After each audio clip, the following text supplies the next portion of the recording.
नमस्कार, आप देख रहे हैं IBC 24। मैं हूं आपके साथ राहुल सिन्हा। MPCG 2020 में आपका स्वागत है और मैं हूं आपके साथ राहुल सौमित्र। इस बीच एक बड़ी खबर है। राहुल की सांसदी खत्म होने पर प्रियंका गांधी वाड्रा का बयान आया है। मेरे भाई को अडानी पर बोलने की सजा मिली है। यह सिर्फ राहुल की नहीं, लोकतंत्र की बात है। हम सड़क पर उतरकर लड़ेंगे, प्रियंका गांधी वाड्रा ने इस बात को कहा है। और वो कांग्रेस की राष्ट्रीय महासचिव हैं, ध्यान दीजिएगा इस बात को भी। मेरे भाई को अडानी पर बोलने की सजा मिली है, ऐसा उन्होंने कहा है। और उनकी बात सुनिए आप।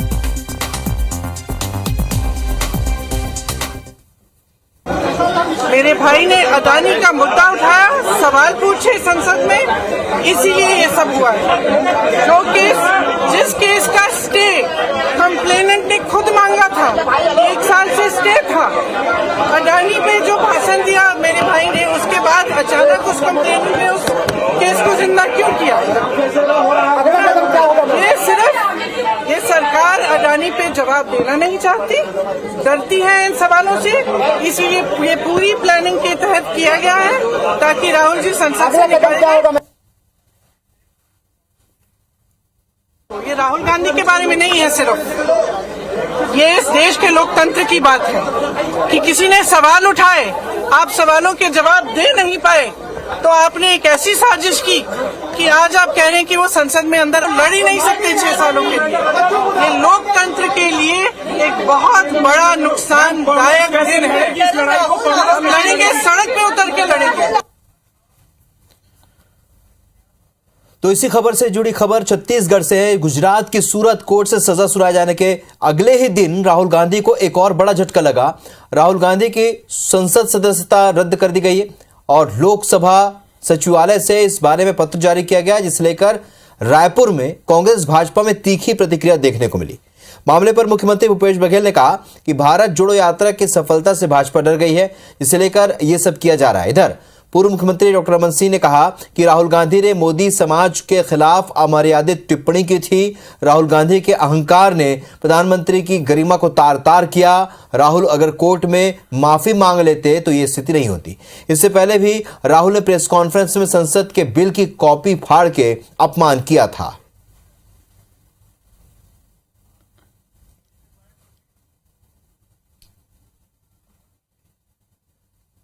सही बात है, जनता की जो मुद्दे हैं, महंगाई है, बेरोजगारी है, नफरत है, इसके खिलाफ पद यात्रा थी। और इस से डर के मारे ये सब सारे कवायद किया जा रहा है, सारे निर्णय जो लिया जा रहा है। ओबीसी विरोध में तो ये लोग करते रहे, मंडल और कमंडल की लड़ाई थी, ये देश में पूरा आग लगाने का काम तो भारतीय जनता पार्टी ने किया। 27 जुलाई 2013 का वो काला दिन भी याद होगा जब राहुल गांधी ने देश के प्रधानमंत्री का अपमान करते हुए बीच प्रेस कॉन्फ्रेंस में अध्यादेश की प्रति फाड़ दी थी। आज 10 साल बाद वही गलती राहुल गांधी के मार्ग में बाधक बनी हुई है।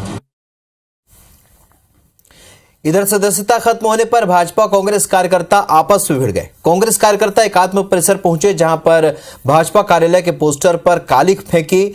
जवाब में आक्रोशी भाजपाई भी राजीव भवन पहुंच गए, जहां पर मामला गर्मा गया। पत्थरबाजी शुरू हो गई, अंडे फेंके गए। मौके पर भारी पुलिस बल तैनात किया गया था, जिन्होंने मामले को संभाल लिया। वहीं पूरे मामले पर बीजेपी कार्यकर्ताओं ने शंकरनगर चौक में चक्का जाम कर दिया। कार्यकर्ताओं को बलपूर्वक पुलिस ने हटाया। पथराव में बीजेपी कार्यकर्ताओं के घायल होने से भाजपा नाराज है। राहुल गांधी की संसद सदस्यता खत्म होने पर पूरे छत्तीसगढ़ में कांग्रेस ने प्रदर्शन किया है। राहुल गांधी को 2 साल की सजा पर महासमुंद में विरोध शुरू हो गया है।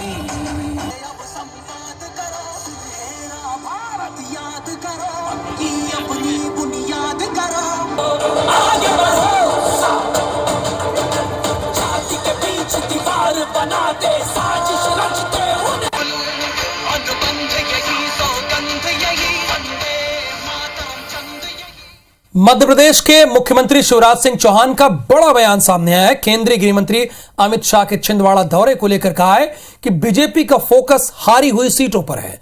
मध्य प्रदेश में 2019 लोकसभा चुनाव में भाजपा को केवल एक ही सीट पर हार मिली थी, छिंदवाड़ा की सीट थी। नकुलनाथ वहां से सांसद बने थे। हारी हुई सीटों को इस बार नहीं छोड़ेंगे। सीएम शिवराज सिंह चौहान ने कहा कि केंद्रीय गृह मंत्री अमित शाह छिंदवाड़ा में कार्यकर्ताओं से संवाद करेंगे।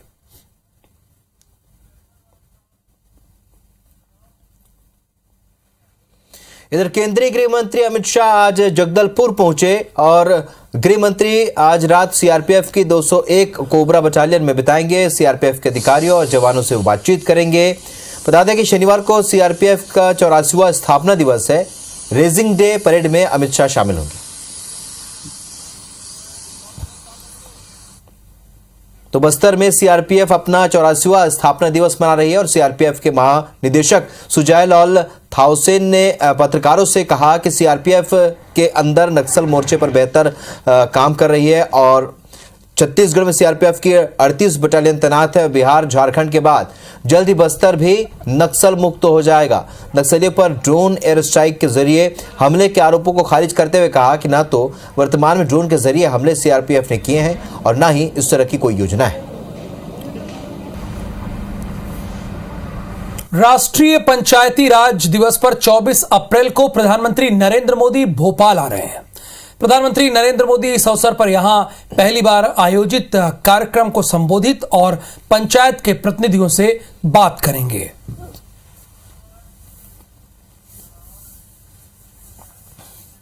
रायपुर में सीएम भूपेश बघेल ने फाफाडीह में 4 लेन रेलवे अंडरब्रिज का लोकार्पण किया। ये नवनिर्मित रायपुर बिलासपुर राजमार्ग पर प्रदेश का पहला फुल हाइट 4 लेन रेलवे अंडरब्रिज है। 28 करोड़ 11 लाख रुपए की लागत से बने इस ब्रिज से शहरी क्षेत्र की लगभग 5 लाख आबादी को फायदा मिलेगा।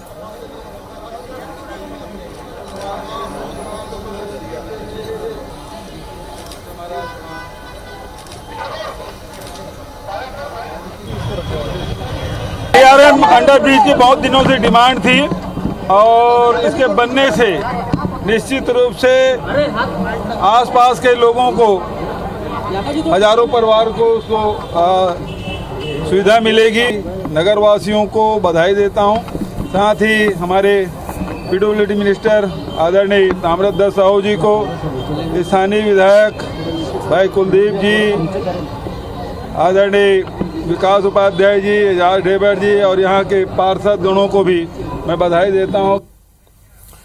सीएम शिवराज सिंह चौहान ने एक बार फिर पीसीसी चीफ कमलनाथ से सवाल पूछते हुए हमला बोला है और उन्हें झूठनाथ बताया है। सीएम शिवराज सिंह चौहान ने पूर्व सीएम कमलनाथ से सवाल पूछते हुए कहा कि हम युवा नीति के जरिए 1000 करोड़ का प्रावधान युवाओं के लिए कर चुके हैं। हम उनको 8000 रुपए भी देंगे, जरूरत पड़ी तो उस बजट को भी बढ़ाएंगे। लेकिन कमलनाथ, आपने तो युवाओं को बेरोजगारी भत्ता देने का वादा किया था, भत्ता क्यों नहीं दिया? झूठ बोलकर आप झूठनाथ बन चुके हैं, ऐसा शिवराज सिंह चौहान ने कहा।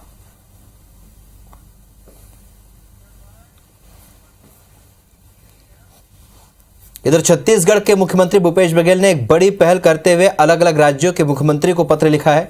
छत्तीसगढ़ सरकार की छत्तीसगढ़ कल्चरल कनेक्ट योजना के लिए उन्होंने पत्र लिखा। देश के अलग अलग राज्यों में छत्तीसगढ़ संस्कृति केंद्रों की स्थापना की बात लिखी। इन केंद्रों में छत्तीसगढ़ के लोगों के निवास और भ्रमण की सुविधा मिलेगी। सीएम ने लिखा कि छत्तीसगढ़ राज्य की संस्कृति, पुरातत्व एवं पर्यटन स्थलों की इसमें जानकारी दी जाएगी। छत्तीसगढ़ के परंपरागत हस्तशिल्प उत्पादों की भी इसमें जानकारी होगी। प्रधानमंत्री मोदी के खिलाफ विवादित बयान देकर जेल गए राजा पटेरिया ने जेल से बाहर आने के बाद पूर्व मुख्यमंत्री से मुलाकात की है। इसके बाद पटेरिया नेता प्रतिपक्ष से भी मिलने के लिए भोपाल उनके आवास गए। पटेरिया ने कहा कि वो अपने बयान को लेकर सफाई दे चुके हैं। पीएम मोदी, सीएम शिवराज सिंह चौहान और गृह मंत्री नरोत्तम मिश्रा का उन्होंने धन्यवाद देते हुए कहा कि उनके कारण वो जेल के हालात जान सके। उन्होंने कांग्रेस कहा कि कमलनाथ सरकार आने के बाद जेल का नाम बदलकर कृष्णागार बना देंगे।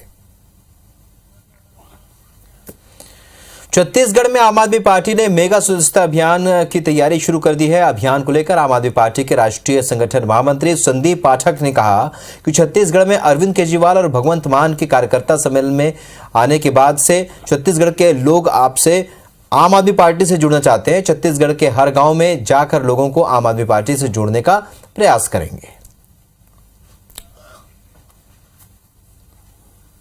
मैं तो संदीप पाठक मेरा नाम है। मैं छत्तीसगढ़ के बठा गांव का हूं और लोरमी मुंगेली से आता हूँ, बठा में पढ़ा हूँ, पता नहीं मैं कहाँ से किस परिवार का आ गया। इनको समझ नहीं आ रहा है कि हो कैसे रहा है, केजरीवाल इतना बढ़ कैसे रहा है। तो बीच बीच में इस तरीके के दौरे पड़ते हैं, उसका कोई इलाज नहीं है। हमें राजनीति में आने की जरूरत नहीं है, लेकिन अगर तुम गद्दारी करोगे देश से तो छोड़ेंगे नहीं। आप पार्टी मनीष सिसोदिया जी के जेल जाने के बाद एक आदमी की पार्टी हो गई, केजरीवाल जी की। तो एक तरह से वो भी अब पारिवारिक पार्टी हो गई, और पारिवारिक पार्टियां इस देश के लिए घातक होती हैं। मध्य प्रदेश के कई जिलों में ओलावृष्टि का दौर है। खेतों में खड़ी फसलें खाक हो गई हैं। लाखों हेक्टेयर जमीन का गेहूं चना बर्बाद हो गया है। असहाय किसान अब सरकार से मदद की गुहार लगा रहे हैं। ऑफिसर, नेता, ये तमाम लोगों से गुहार लगा रहे हैं। राष्ट्रीय महिला आयोग की अध्यक्ष रेखा शर्मा बिलासपुर के दौरे पर हैं, जहां पर उन्होंने कहा है कि छत्तीसगढ़ महिलाओं में महिला अधिकारों के प्रति कम जागरूकता है, जिसका असर प्रदेश में देखने को मिलता है। एनसीआरबी के आंकड़ों में भी छत्तीसगढ़ की स्थिति ठीक नहीं है। रेखा शर्मा ने कहा कि छत्तीसगढ़ में बच्चियों की सामूहिक शादी करवाई जा रही है और शादी को लेकर टारगेट पूरा करने के चक्कर में महिलाओं के साथ अन्याय हो रहा है। छत्तीसगढ़ में आगामी चुनाव के मद्देनजर भाजपा ने हारी हुई सीटों पर फोकस करना शुरू कर दिया है और इसी सिलसिले में भाजपा महिला मोर्चा के बैनर तले कड़कई गांव में आदिवासी महिला जागरूकता सम्मेलन का आयोजन किया गया। राज्यसभा के सांसद सरोज पांडे, राष्ट्रीय महिला आयोग के अध्यक्ष रेखा शर्मा इसमें शामिल हुए।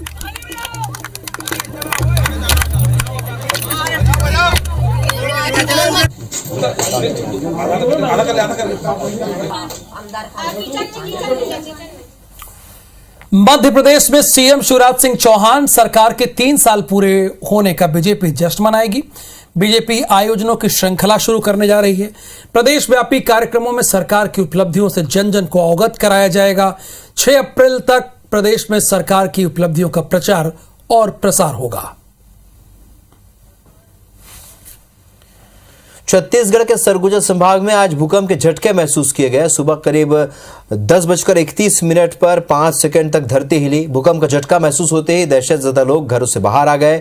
रिक्टर स्केल पर भूकंप की तीव्रता 4 मापी गई है। इसका केंद्र मध्य प्रदेश के ग्वालियर में जमीन के 10 किलोमीटर भीतर बताया जा रहा है।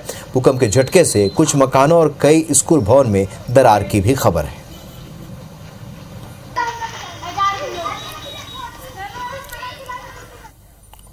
जम्मू कश्मीर के उपराज्यपाल मनोज सिन्हा ग्वालियर पहुंचे और उन्होंने एक ऐसा बयान दे दिया, अगर राहुल गांधी की सदस्यता रद्द ना हुई होती तो आज शायद वही छाए रहते।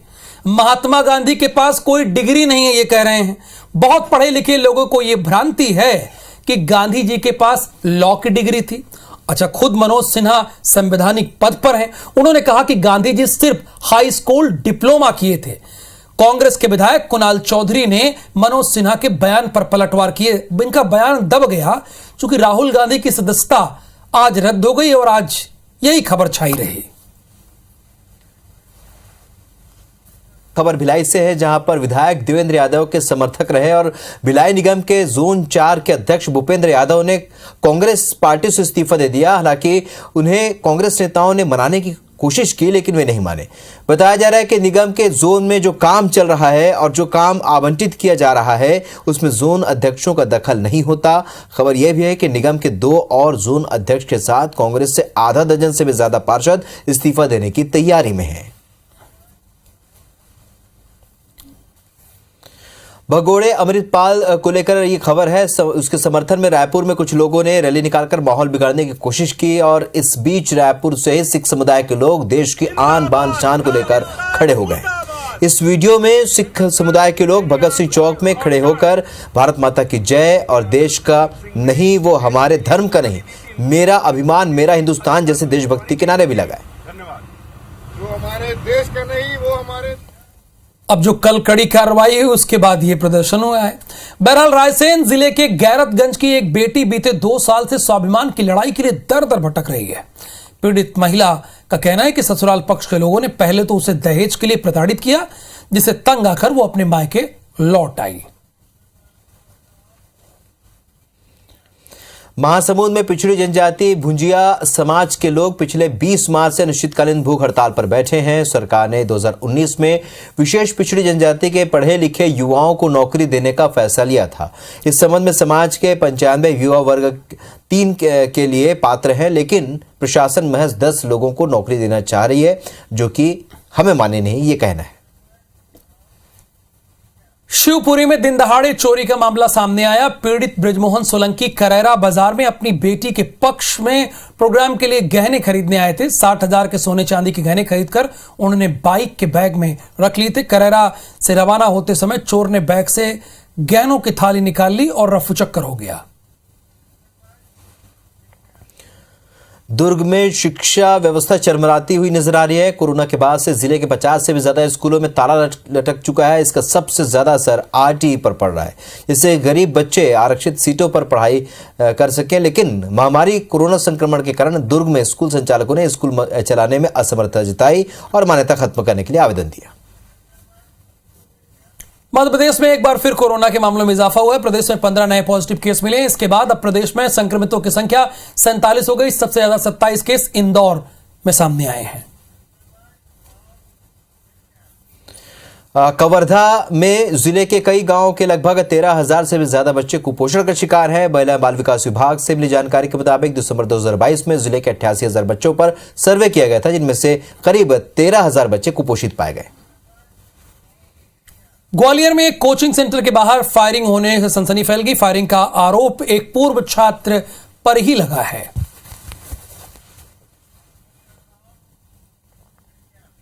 तीन 300 से ज्यादा छोटी बड़ी इंडस्ट्री वाले भिलाई के औद्योगिक क्षेत्र में अपना एक भी फायर स्टेशन नहीं है और न ही यहां पर आगजनी की घटना के दौरान तत्काल राहत मिलने की कोई सुविधा है। और पिछले दिनों बंसल इंडस्ट्री में आग लगी थी, उसके बाद से ये इसे लेकर चिंता जताई जा रही है।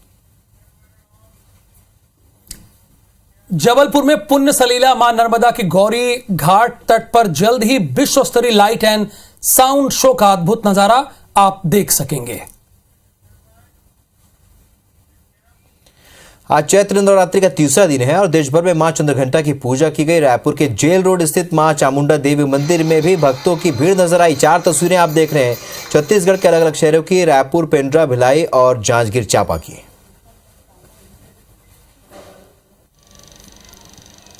तो इस बुलेटिन में फिलहाल इतना ही, लेकिन ताजा अपडेट के लिए आप बने रहिए IBC 24 के साथ। और आगे देखिए 10 बजे रात पूरे दिन की बात। नमस्कार।